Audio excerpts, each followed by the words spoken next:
It's a Monday night, 8 minutes after 6, as we do each and every Monday at this time. It's time for What's Involved, and once a month on a regular monthly basis, because it's once a month, so it makes it regular. We have the CEO of Retire Rich and Happy, Lourens Oberholzer, in the studio with us. How are you, Lourens? Hey, good and you, Dave? Good, man. Always nice to see you. You're looking, we were chatting off air, and you were saying you're running around and you are frazzled because... lots of people want to retire rich and happy, which is a good thing for you. Yes, of course. But you were saying you're running around like a bit like a headless chicken, but you're looking good for it. Well, thank you. I've been dieting a little bit, lost a little of excess weight, so looking good. Well, there we go. All right, so it is. As we do each and every month, I said at this time on a Monday night, time for us to talk how to retire rich and happy. You've got an interesting topic tonight, how to win at the game of money. Yes, so we need to chat about money. And money is actually a game. Now, there are those people who would say no. They would say no. Yeah. Money is not a game. You take it very, very seriously. And I think that's part of the problem, is that we take it so seriously.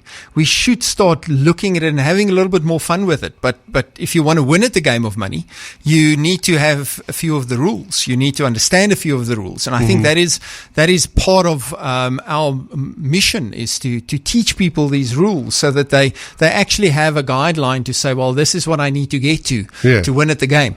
And that's what I want to share tonight, is a little bit of those ideas.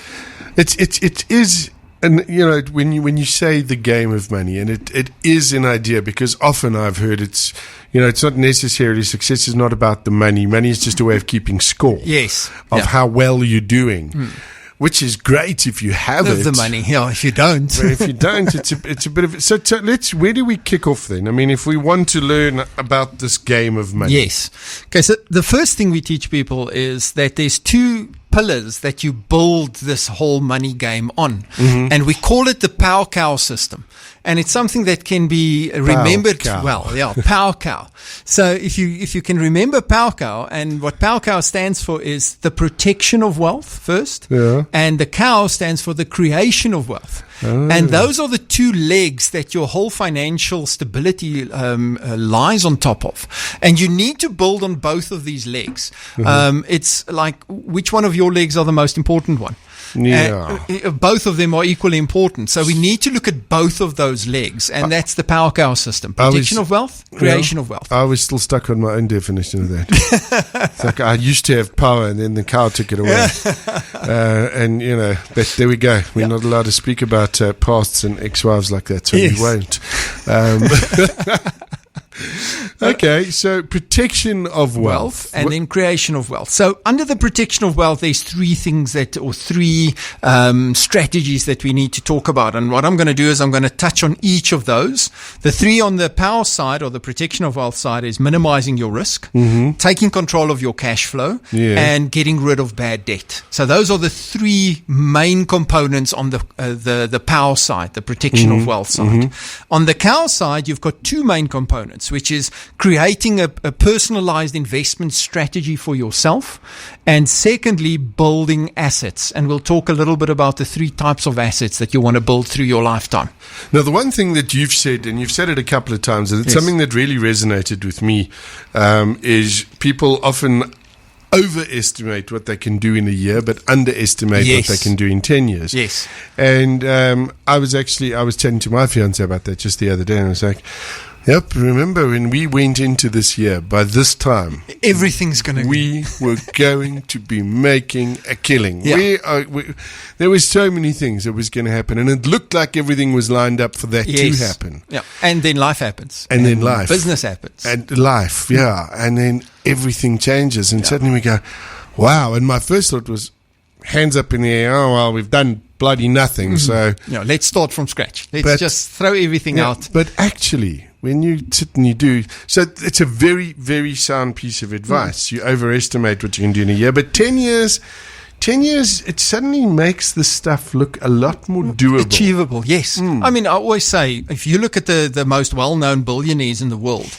you look at how long it took them to become billionaires. Most of them, it took about 10 years. There's that saying that say, it usually takes about 10 years to become an overnight success, because people don't see the work, that 10 years of work that went in, and they just see the success.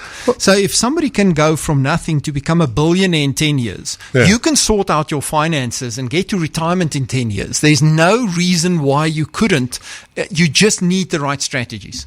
Yes, I would absolutely agree with you. Last week, I interviewed a guy from the States. He has just written a book called Confessions of a Persuasion Hitman. Yes. And he writes copy. He's a copywriter. That's what he does for a living.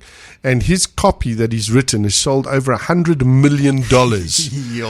He regularly takes home 50,000. That's kind of his, if he's having a lazy month. And he works a couple of hours a day. Guy's name's Ian Stanley. If you haven't listened to that podcast, go and listen to it, because he's also, you look at this guy and it seems as though he suddenly burst onto the scene.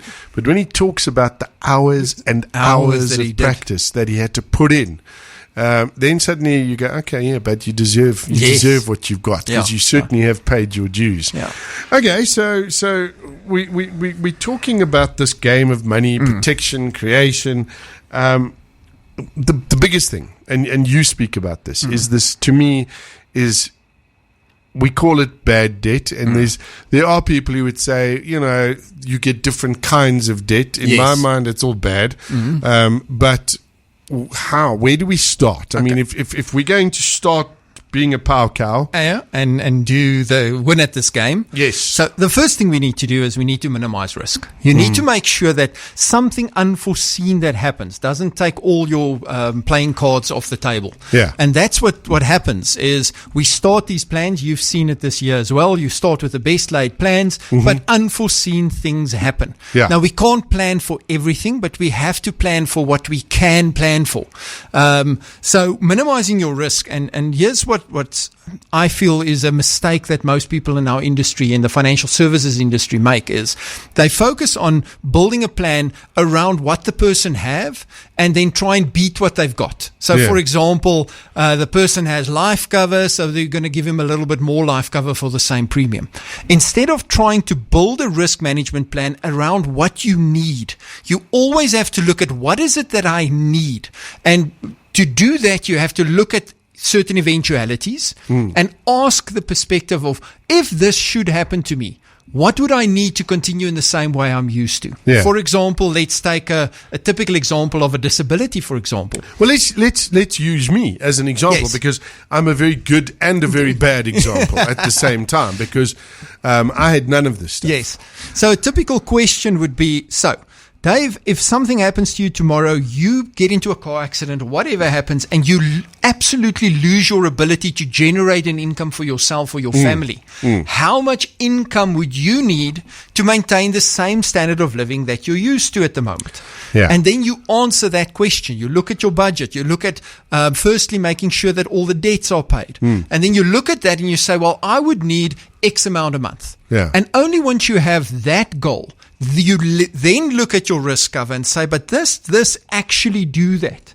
Or did I just have 30,000 Rand a month worth of income protection because it sounded better than the 25 that I had before? Yeah. We need to look at what is it that you need first, and then take something and build that for you. And also, I mean, everybody in that sense, everybody is different, because everybody has their own thing. To me, and I'm saying this now literally in all sincerity, if you are in your 20s or 30s listening to the show tonight, even your 40s, and you haven't got anything done, or you've got something and it's kind of, do yourself a favor, get hold of somebody like Lourens and speak to them, because my situation, I'm going on 52 now. Yes. And because of life, I had no life cover, no medical aid, nothing. And I'm diabetic. When we went through this whole process, number one, I think it's a human thing for you to kind of go, oh yes, I need this and I need this and I need to make sure about this and this and this and this and this, and then you get this big list. Yes. And you go, okay, and off you go, and you see what the various companies will give you. And it comes back being a lot of money. Yeah. And obviously, the older you are, the higher the premium is going to be. And if you're somebody like me that has got an illness already, a pre-existing condition, insurance companies not just going to hand out stuff to you. They're not the Salvation Army. So, they're not there to give you cover for things that you already have. It's a business. You know what I'm saying? So they're there to make money, and they're hedging their bets on the fact that you're not going to drop down dead. That's essentially what they're doing. Yeah. How I explain it, just while we're at that point. At the forum, I always talk about the gambling arrangements. So basically what you're doing is, in the beginning of the month, you're going to the insurance company, you're saying, listen, I think I'm going to die this month. And they say, oh, really? And you say, yes, I'm going to bet 500 Rand that I'm going to die. And if I die, you're going to give me 3 million. Yeah. And the insurance company says, no, okay, we're looking at your health. We'll take that bet. And then you put your 500 on the table. Yeah. They put their 3 million down. And then that month you don't die. Yes. And then they go, okay, great. That's our 500. We keep our 3 million. Would you like that to take that bet again, Mr. Watts? Yeah. You go, like, next month I'm going to die. Convinced there's a very strong possibility. Yes. And then it keeps going. And every month they take the premium and they win. That money's gone. This whole thing about they're going to give you money back and it's all marketing spiel. Yeah. It's that money is what we call what if money. It's money you pay a third party for in case. So you want to make sure that you spend that money exactly for just what you need. No more than that. Just what you need. And the problem is we are being sold things around what if money that we don't actually need because we haven't looked at it from the perspective of what we need. We've looked at it from the perspective of what we've got. And then they beat what we've got and we go, oh, that sounds fantastic. Let's take out this one. It's only another 300 Rand a month. It's fine. Yeah. Instead of saying, what do I need? And doing just that. And then saying, well, now I've got the extra 300 Rand. Yes, and what can I do with that? Because that goes further into the whole the game of money. We're going to come back and we'll talk more about the game of money with my special guest, Lourens Oberholzer, in just a bit. You have to laugh because very often people listen, and I have no idea. We get research in that says how many people are listening, etc., etc. I know Facebook follow, but and this is going to sound weird, my adopted goddaughter, because I'm actually godfather to her brother, but she decided her parents made a mistake and she should have been my godchild. So she's just messaged me now and she's going, I cannot believe you admitted to being 52 on air, because her dad was his birthday yesterday. And when I phoned him, he reminded me he was turning 30 again. Yes. So we are actually 30. Okay, Cass. We're 30 with a bit of interest. There you go. My special guest in studio is Lourens Oberholzer from Retire Rich and Happy. We're talking how to win at the game of money. So right now, one of the things that is a huge challenge to people, and it's those sneaky things, and that's your cash flow. Yes. Because very often you end up and I think for a lot of people, my situation is slightly different. I have to examine my cash flow, or as I like to call it, the current cash trickle. I have to examine it very, very carefully. Yes. But when you've got a job and you're doing, a lot of stuff slips by. Yes. Yeah. So the second part, so we said minimize your risk on the protection of wealth side. Then we need to control cash flow. And what we always teach people is you need to start looking at your personal cash flow as if you're a business. Because what's the purpose of a business? To make a profit. Yeah. What's the purpose of your personal cash flow? To create a positive cash flow. Because if you have no positive cash flow, you cannot start building assets. You cannot move over to the cow side, the creation of wealth side. Yeah. So the whole purpose of your cash flow, controlling your cash flow, is to create a positive cash flow. So we've done some research, and the average middle to upper middle class family, as the listeners are sitting there, the average middle to upper middle class family overspends by at least 10%. That means if your budget is 40,000 Rand a month, you have 4,000 Rand a month that you cannot account for. Yeah. And I promise you, I've done this for years. I will sit with you and we will go into your budget and you will have 4,000 Rand, 10% that you wouldn't believe that you're spending this money. You won't believe why you're spending it. You'll go, I never thought I'm spending that money on this. Where it goes to, etc., etc. Yes. We've been at home over the last while. We've been investing rather heavily in tomatoes for some reason, which is also it's a cash flow thing. Yeah. So here's the thing. Most people don't have a proper budget. People don't know how to budget. So as part of the tools we have and we give away, and we'll talk about that now, we have what we call a strategic expense planning tool, which is a budgeting tool. The difference between other budgeting tools is it doesn't just look forward. Most people want to look at a budget as a projection of the future. But a budget is 80% looking backwards. So what we teach people is to, every month, at the end of the month, look at your budget, where your money has actually gone. Because 80% of taking control of your cash flow is to really understand what you've done with your money. Instead of just trying to project what you are going to do with your money. And that's what you do. If you do a budget, and I think a lot of it is to do with what we've been taught growing up. I mean, you do your budget, expenses, income and expenses. For the month that's coming. And then you go, okay, I've got to pay this, Woohoo! I've got a couple of grand left. I am going to go and blow that money. Yeah. And at the end of the month, you run short. Yeah. And then you go, oh, gee, this happened and this happened. So it wasn't a great month. But next month, this is going to be my budget and I'm going to be fine. Yeah. Instead of looking backwards and saying, but where did my money go? This month, why did I have to use my credit card and push it up from 10 to 20,000 Rand? Yeah. Why? Why did it happen? So taking control of your cash flow, the budgeting process is very important.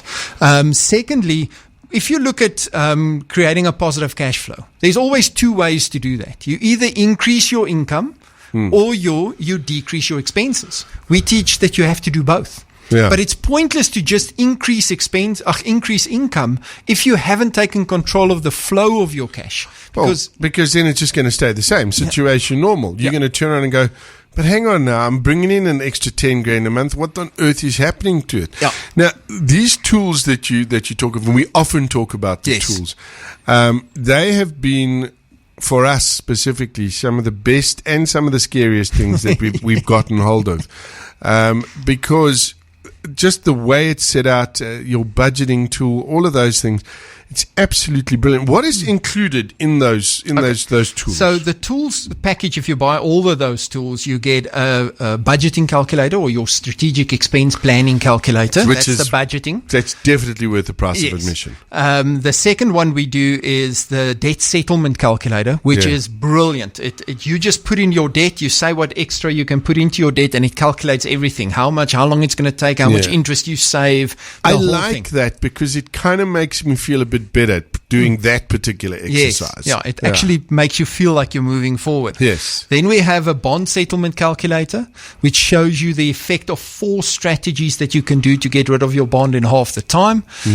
So you can put in the different strategies and see the effect of that. And then we have an investment calculator that you get as well, which just shows you the effect of cost, etc., on your investments moving forward. Now, what do those sell for? I mean, can people can't just buy those themselves? Yes, they can on our website, retirerichandhappy.co.za. The whole package of those tools is 749 Rand. And then they can download it from the website.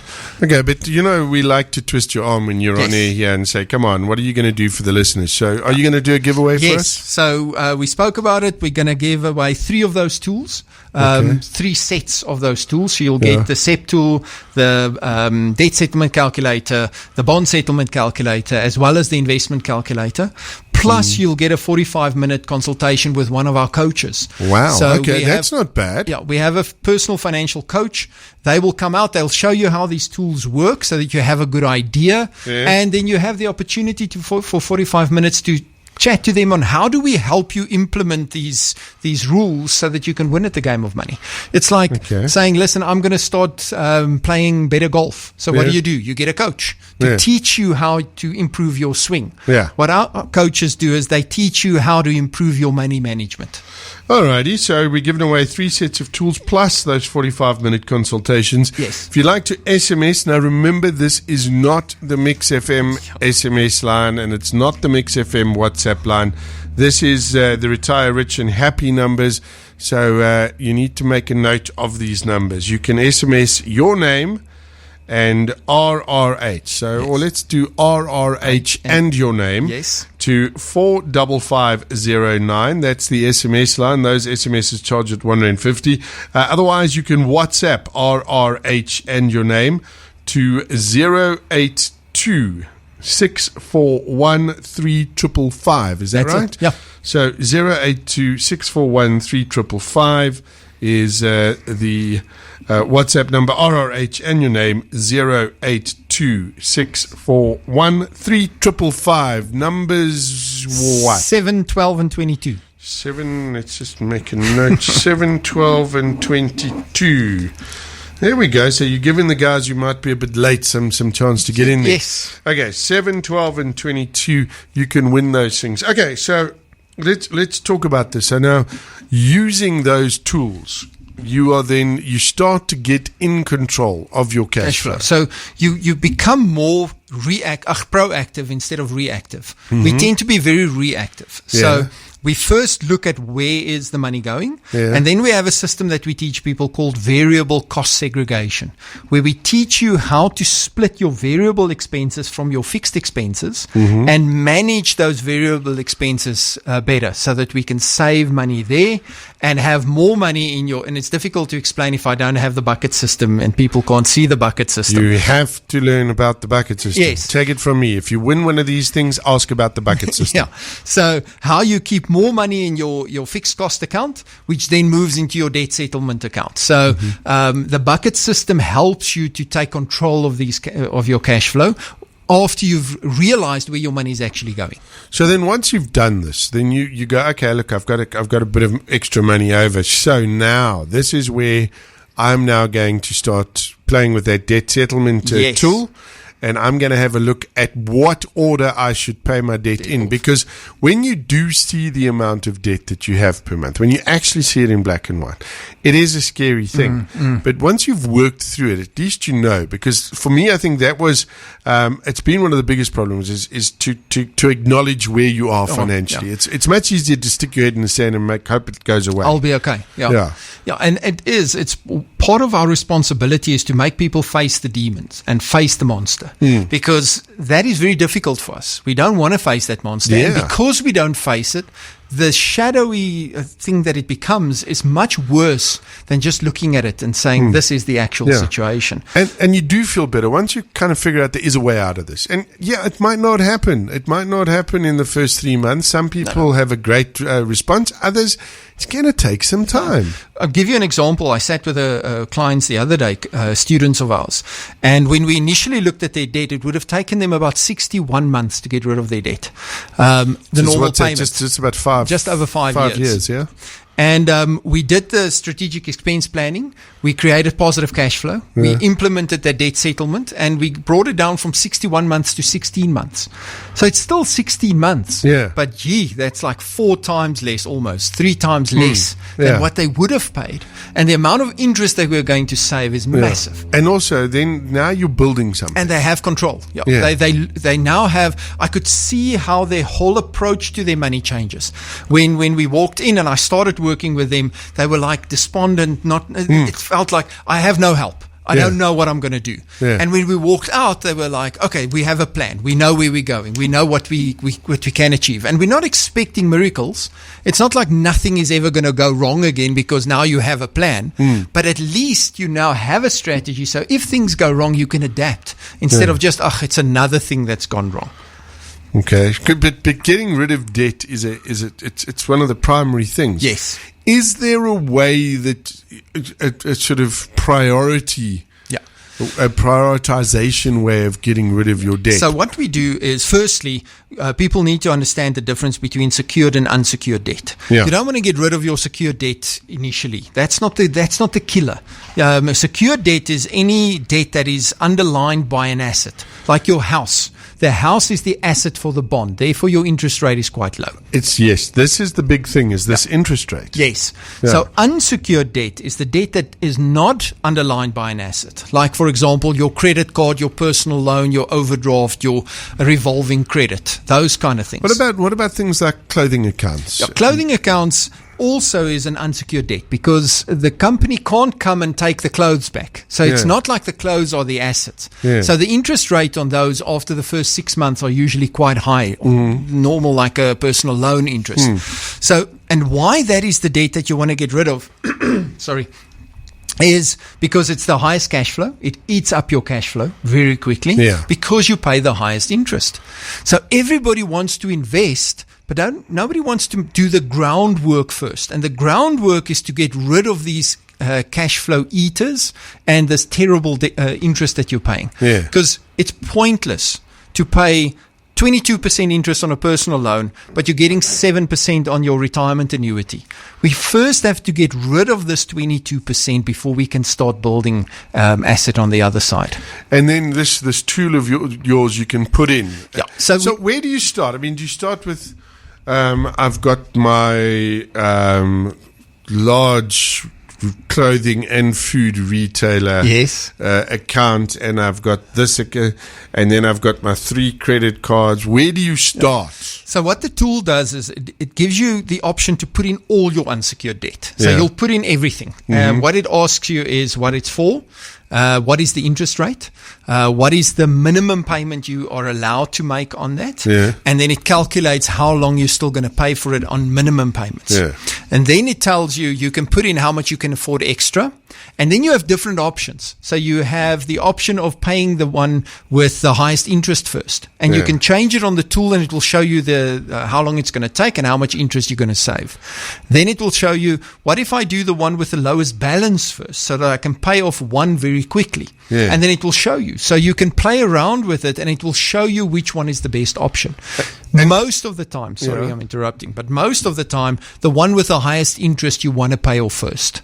But there are times when it's better to pay the one with the lowest balance first. I think it is, because then you feel get success. You feel better about it. Yes. And then obviously, as you start ticking these things off, you start to get more and more disposable income. So it is a snowball effect of sorts. That's exactly it. And that's what we teach people is, if you have 1,000 Rand a month extra to put towards your debt because you've now taken control of your cash flow, you don't take 100 Rand and put into each of your debt. You take the 1,000 Rand, choose one, get rid of it. Then you take whatever you were paying on that plus the 1,000 Rand, take the next one, put money in there and get rid of that one. And so you start building that momentum, that snowball. So you get to a point where you start paying off 2-3 of these debts in 1 month. And that's exciting. And then, of course, I mean, it stands to reason. Common sense would say, once you've paid it off, don't get into it again. And that's one of the things I made a note here as I was preparing. I said, be careful of debt consolidation. Because the problem with debt consolidation is people see it as a way out of a debt problem, but they don't address the underlying reason for that problem. If you haven't taken control of your cash flow, if you don't know exactly where your money's coming from, how much you're spending and how much you have left, and you do debt consolidation, chances are in 6 months you're going to have the debt consolidation loan plus the credit card again, plus a personal loan again. And then you just start further and further down that spiral. slippery slope. So if you ever consider debt consolidation, you never consider it before you haven't taken complete control of your cash flow and made sure you have positive cash flow available. And you need that discipline. You need the discipline. You know, there's an argument for and against credit cards, for example. Credit cards are great, and I know I used to always use that excuse. It's for just in case, for if there's an emergency, and I manage to have emergencies every single month. It's funny how emergencies pop up once you have the ability to solve the emergency. That needed that, and then you think to yourself, it's okay, it's not too bad because I'll just put it on budget. Yeah. And those words, put it on budget, man. And it's just 100 Rand here and 200 Rand there and a month. That kicked my butt, that putting it on budget, because you somehow in your brain, you make these amounts smaller and smaller and smaller. And then at the end of the month, when you get this massive bill, you're shocked. Yeah. But it is. Because people don't get into debt one shot. No. It usually happens 1,000 rand here, 3,000 there, 5 here, 2,000 there, and before they know it, they have 100,000 rands worth of unsecured debt. Yeah. It's not once of whoop. Now you take out a personal loan for 100,000, and now you're in unsecured debt. Yeah. It slowly happens because we don't have that control of our cash flow. Alrighty. Well, we are chatting to the CEO of Retire Rich and Happy, Lourens Oberholzer. Remember, if you want to stand a chance to win one of those sets of tools and that 45-minute consultation, SMS RRH and your name to 45509. RRH and your name 45509. Otherwise, WhatsApp RRH and your name to 082 641 3555. That's Lourens and his team. That's their own private numbers. They will then get hold of you and let you know. Tomorrow, I'm guessing you'll get hold of people. Let them know how they have done there. We'll be back with Lourens. It is What's Involved on this Monday night. My guest in studio with me, CEO of Retire Rich and Happy. It is Lourens Oberholzer. So we've been talking about the pillars of wealth, those 2 pillars of wealth, and you use the acronym POW. That's so it. protection of wealth, creation of wealth. We're on to the cow side of things. Yeah. So let's talk a little bit about creating wealth, because it's one of my favorite subjects. Yeah. So what happens is, as you take control of your cash flow, you get rid of unsecured debt. You will create more and more positive cash flow.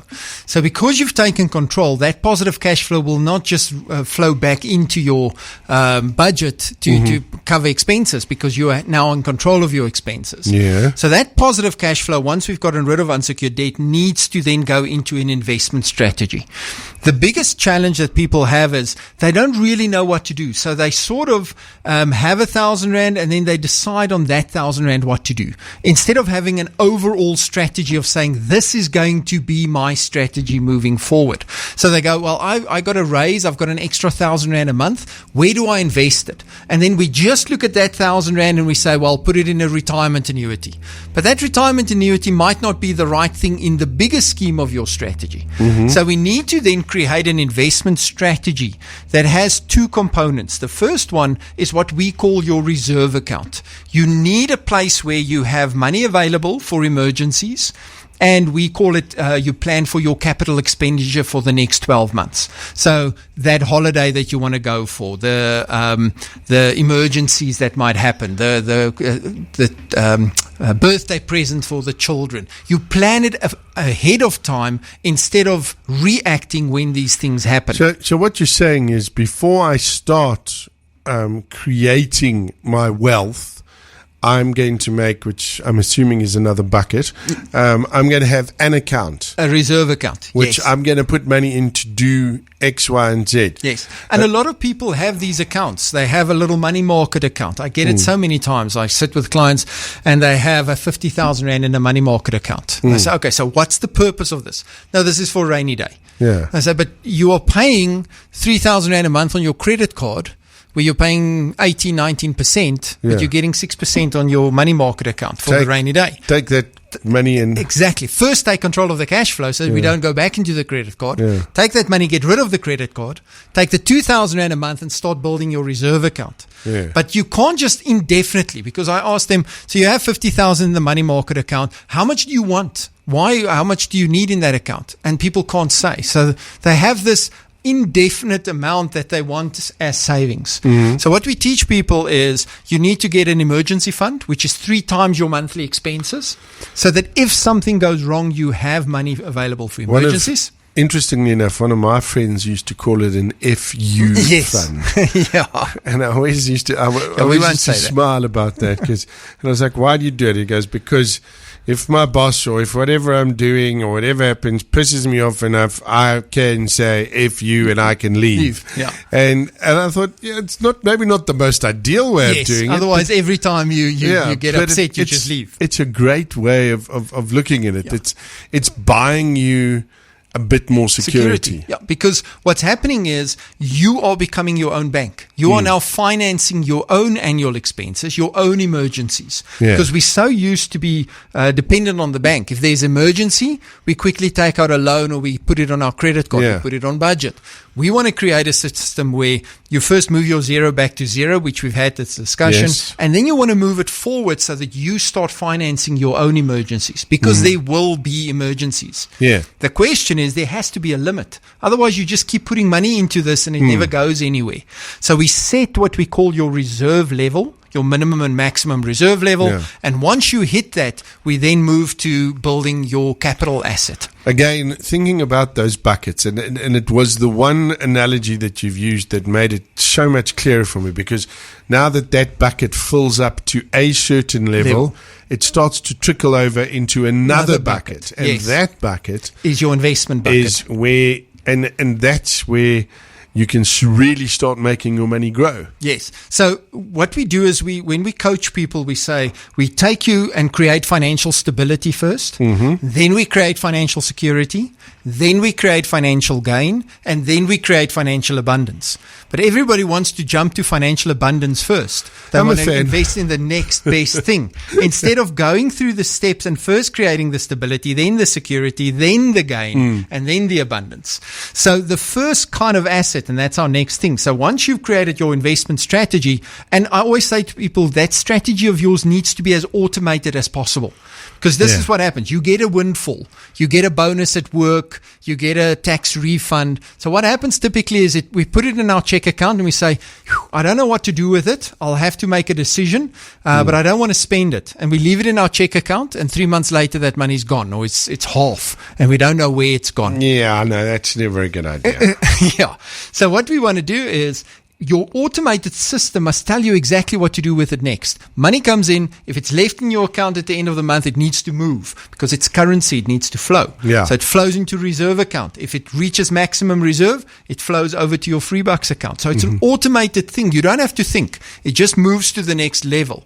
If that reaches investment level, you need to find an investment. Do we put it into a structured investment? Do we put it into an asset that generates income?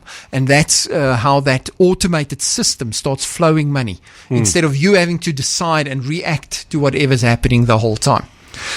So that's the next one.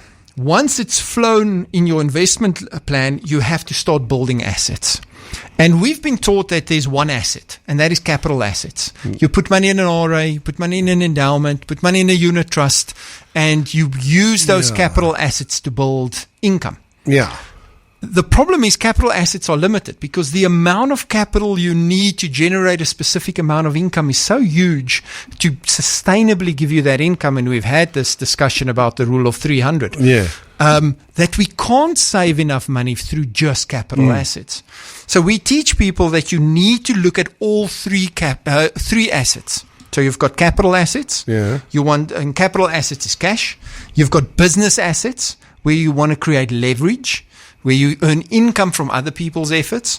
And then you want to create fixed assets, which gives you passive income, where the asset itself generates income, not what you do in the asset. This could be like buying yourself another house. A property that you rent out. A flat, something. Impact farming, for example. It's just one of the things. Because from there's many, many things. And you always thought, buy your house, pay off your house, you'll be okay. But this is not necessarily the case. So this is any asset that will generate an income as a result of the asset, not what you do in the asset. And there's numerous ones out there. Even with property alone, there's like probably 30 ways of investing in property and generating income. So you want to move it into from capital to business to fixed assets. I think this is where a lot of people, they kind of are not. They don't know enough. And to me, this is the thing. It's education. That's why we do the coaching. Speak to Lourens and his team, because these guys do this stuff every single day. I've never had an occasion where I've tried to get hold of you and you've turned around and gone, can't speak to you, you're not important enough, I'm too busy, etc., etc. And sometimes, and it must be frustrating to you, but people like me and your other clients, we're going to ask dumb questions, but that is the way to learn. Exactly. You have to. I always say the only stupid question is the one that's not asked. Yeah. So because then it's stupid because you still don't know the answer. Exactly. I promise you there are hundreds of other people that have exactly the same questions. All right, so it's about time for us to say goodbye. We're going to wrap up now. Just a reminder, RRH and your name to 45509. SMS is charged R1.50. 3 sets of those tools and a 45-minute consultation Lourens is given away. You can also WhatsApp your RRH and your name to 082 641 3555. And Lourens will make that selection. We're giving away a total of 3 of those packages tonight. In conclusion, yes, Lourens, until next month, what piece of advice would you like to give us? So the first thing is everything starts with cash flow. Mm-hmm. That's before you think about the next best investment like cryptocurrency or gold or whatever you want to invest in, first look at your cash flow and first make sure that you have money left over at the end of the month. Yeah. So that's the first thing. And then you lay the groundwork. The goal, and yes, how do we know we win at the game of money? And what we teach people is the goal for you to say I've won is to reach breakout point. And what is breakout point? Breakout point is where the income from your assets are equal or more than the income that you get from your job or your career. Because that is the breakout point, because that is where freedom lies. On top of that is freedom. Because now you can work because you want to, not because you have to anymore. Okay. And that's the ultimate goal we want to reach with people is breakout point. Not stop working. Get to a point where you work because you want to, not because you have to anymore. And this can be done 10 in 10 years. So there we go. Otherwise, retirerich.co.za. Retire rich and happy. Retire rich and happy. Yeah, that's it. .co.za. If you're not one of the winners, listen, $750. You could do way worse. That's the price of like a meal out. Yes. Maybe even at like a drive-through these days with the way things are going. But get those tools. They are brilliant. They make an absolute difference in your life. Lourens, until next time, thank you so much for coming in.